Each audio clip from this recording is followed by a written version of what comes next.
Hi మామ. 3BHK Siddharth గారు హీరోగా, సప్తసాగరాలు దాటి ఫేమ్ చైత్ర గారు హీరోయిన్గా, శరత్ కుమార్ గారు, దేవయాని గారు, good night fame Meetha Raghunath గారు ఇంపార్టెంట్ రోల్స్లో, శ్రీ గణేష్ గారి డైరెక్షన్లో 3BHK మూవీ నిన్న థియేటర్స్లో రిలీజ్ అయింది.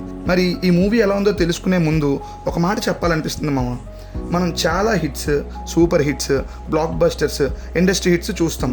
కానీ వాటన్నిటి మధ్యలో కొన్ని సినిమాలు వస్తాయి, ఎలాంటి హంగామా లేకుండా సైలెంట్గా వస్తాయి. చూసిన ప్రతి ఒక్కరి మనసుల్లో అలా నిలిచిపోతాయి.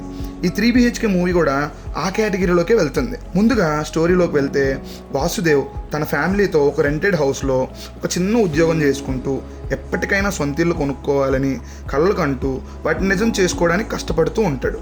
ఈ ప్రాసెస్లో వాసుదేవ్ సొంత ఇంటి కోసం ఏం చేశాడు, చివరికి సొంత ఇల్లు కొన్నాడా లేదా అనేది రిమైనింగ్ స్టోరీ వినడానికి చాలా సింపుల్గా ఉన్నా ఈ మూవీ ప్రతి ఒక్క మిడిల్ క్లాస్ ఫ్యామిలీకి కనెక్ట్ అవుతుంది అనటంలో ఎటువంటి సందేహం లేదు మావా.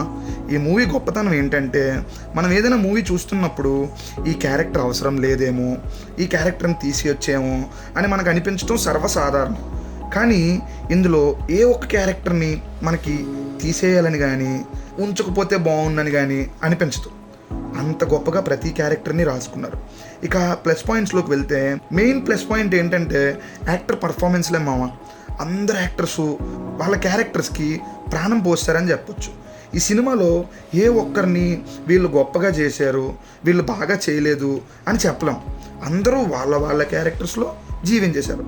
సినిమా చూస్తున్నంతసేపు ఆ క్యారెక్టర్సే కనిపిస్తాయి తప్ప ఇతను సిద్ధార్థ్, ఇతను శరత్ కుమార్ గారు అని మనం అనుకోం. మనం ఒక సినిమా చూస్తున్నాం అని మనకు 1% కూడా అనిపించదు. అంత గొప్పగా యాక్ట్ చేశారు అందరూ. ఇక మ్యూజిక్ గురించి మాట్లాడుకుంటే, సినిమాకి తగ్గట్టు ఆ ఫీల్ ఏం కావాలో ఇచ్చారు మామ. ఎడిటింగ్, కెమెరా వర్క్ కూడా చాలా పర్ఫెక్ట్గా ఆ సినిమాకి ఏం కావాలో అవి ఎలివేట్ చేసేలా కుదిరాయి. ఇక డైరెక్టర్ శ్రీ గణేష్ గారు అద్భుతంగా ఈ సినిమాని తీసి మన ముందుకు తీసుకొచ్చారు. మైనస్ పాయింట్స్ గురించి మాట్లాడుకుంటే, పెద్దగా మైనస్ పాయింట్స్ ఏం లేకపోయినా సినిమా స్లోగా వెళ్ళటం అనే పాయింట్ మాత్రం కొంచెం ఇబ్బంది పెడుతుంది తప్ప, ప్రతి ఒక్కరూ ఏదో ఒక క్యారెక్టర్తో వాళ్ళని వాళ్ళు ఒకసారి చూసుకుంటారు ఈ సినిమాలో.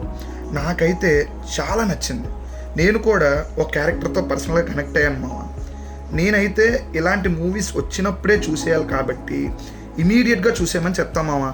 మీరు కూడా చూసి మీకు ఎలా అనిపించిందో కామెంట్ చేయండి. మీరు ఏ క్యారెక్టర్ కనెక్ట్ అయ్యారో కామెంట్ చేయడం మాత్రం మర్చిపోకండి. బాయ్ మామ.